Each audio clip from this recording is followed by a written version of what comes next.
Hi, it's story time. Only this time, instead of pretending I'm telling a made up story that actually happens to be in the Bible, I'm just going to tell the biblical story. I was thinking the other day about the tale of Esther. It's a pretty interesting story, even if I don't appreciate it the same way that some people do. The book of Esther doesn't begin with her, it begins with another woman. Her name was Vashti, and she was a beautiful woman. She was married to the Persian king Ahasuerus, who was quite a big deal. He reigned from India to Ethiopia over 127 provinces. Came to pass that King Ahasuerus decided to throw a big party. He invited a bunch of other rich and famous men to it. And Vashti, as his queen, had her own gathering with the women. As the festivities progressed, Ahasuerus got drunk, as did the other men. And Ahasuerus decided it'd be a good idea to show off not just his fancy food and his fancy home, but also his fancy wife. So he called for her to come out and parade her beauty in front of a bunch of drunk men.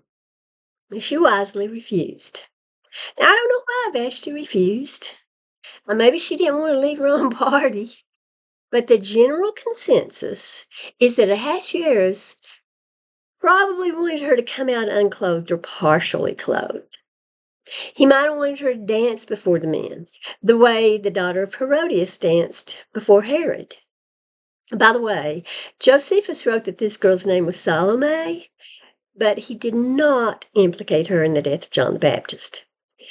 Whatever the situation was with Vashti, we know that she was to display herself in a demeaning manner and for a selfish reason on Ahasuerus' part.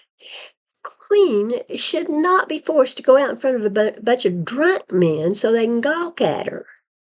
So what happened when Vashti refused? Well, Ahasuerus didn't know what to do. So he asked his friends to tell him what to do.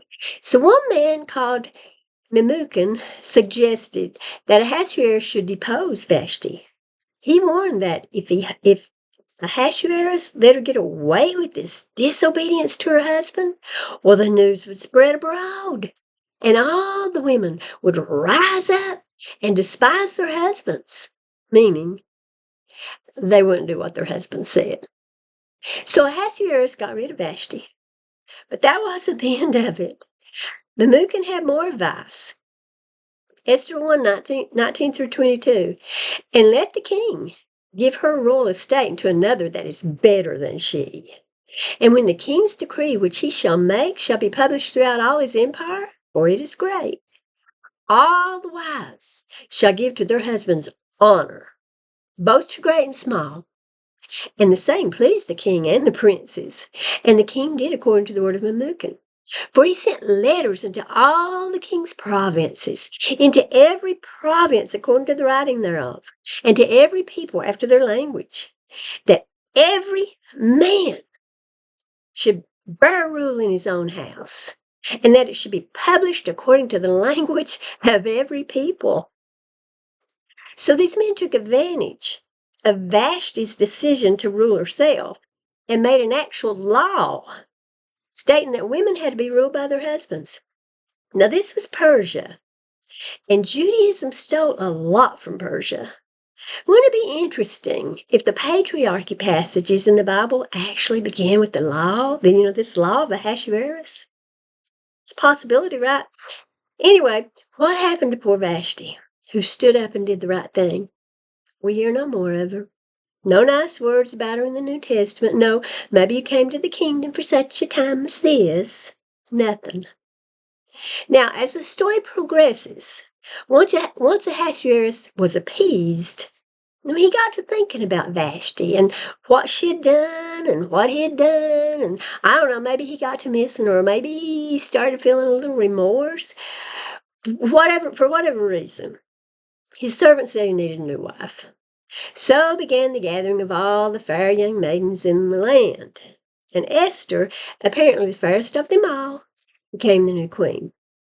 And we know that Esther is highly praised in the Bible. However, she married a divorced man.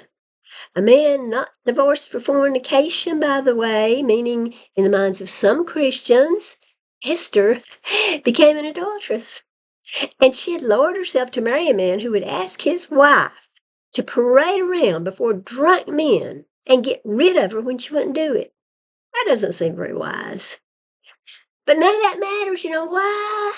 Because Esther saved the Jews. And that's all that seems important to this story, and therefore to Yahweh.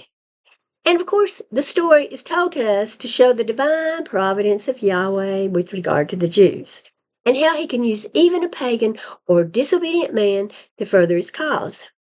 The man can divorce at will, bring in young girls to gawk at, choose the young maiden who pleases him most, and it's all good.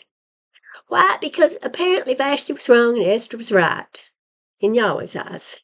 Because women should obey their husbands.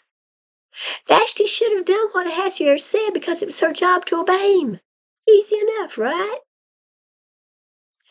Except, of course, when obedience to one's husband is not what Yahweh wants. Enter our third lady, Nabal's wife Abigail. She too was a beautiful woman and had good understanding. In 1 Samuel 25, we see David sending a message to Nabal asking him for some food.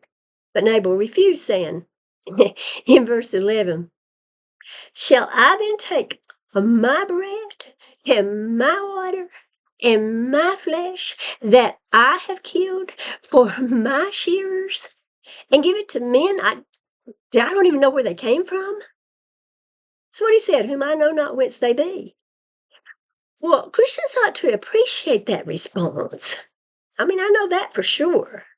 They're really big on not wanting to give anything to people if they don't know where they came from, or even if they do. Anyway, what did David do? Well, Nabal said no, putting up a boundary. Doesn't have to give his stuff away. But David crossed the boundary.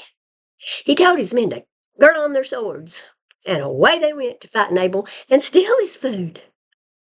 Now, one would think, based on today's Christian worldview, that Christians would get upset about this. Why should a stranger like David come in and get free stuff from Nabal? Nabal worked hard for what he had. Did he just give it away to a stranger, any old Tom, Dick, or Harry who comes asking for it? Well, a young guy told Nabal's wife Abigail what was going on.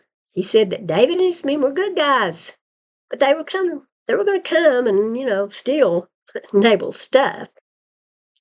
And, I think everybody understands that they're going to kill him, and probably other people as well. So what did Abigail do? Oh, it was something heinous. I mean, if we're to believe that Esther's the hero here, rather than Vashti. Like Queen Vashti, Abigail rebelled against her husband. 1 Samuel 25 goes on to say in verses 18 and 19, "Then Abigail made haste and took 200 loaves and 2 measly bottles of wine, 5 sheep ready dressed, 5 measures of parched corn, 100 clusters of raisins," I assume that's grapes, 200 cakes of figs, and laid them on asses. 2 measly bottles of wine. And she said to her servants, "Go on before me. Behold, I come after you." But she didn't tell her husband, Nabal, what she was doing. A very disobedient woman, shameless woman. But no, lo and behold, we're to believe that she did the right thing.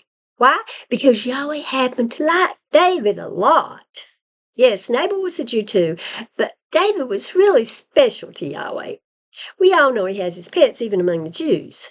Anyway, David came up against Abigail, who had gone out, to try to stop all this, and declared that there wouldn't be a man of Nabal's left that beat against the wall. And what did Abigail do then? Verse 25 says that she said to David, "Let not my lord, I pray thee, regard this man of Belial, even Nabal, for as his name is, so is he. Nabal is his name, and folly is with him.